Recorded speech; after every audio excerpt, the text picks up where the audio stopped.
আশা করি আমাদেরকে আরও দেখা যাবে আগামী দিনে। আশা করি জুটি হিসেবে আমাদেরকে আরও ডিরেক্টররা কাজ করতে চাইবে।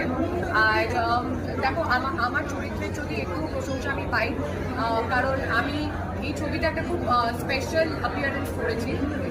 সো সবাই যদি ভেবে থাকে যে কৌশানী সব ফ্রেম জুড়ে রয়েছে, সেটা নয়, সব ছবি এক হয় না।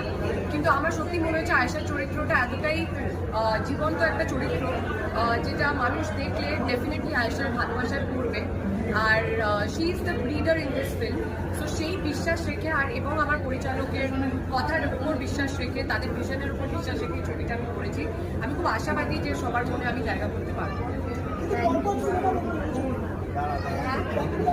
সবকটা ছবি দেখা উচিত সবার, কারণ আমরা আফটারঅল পুজোর সময় শুধু বাংলা ছবি দেখতে ভালোবাসি বাঙালিরা।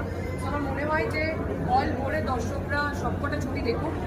ডেফিনেটলি যদি ভালো লাগে রিপিট করার কথা ভাবে।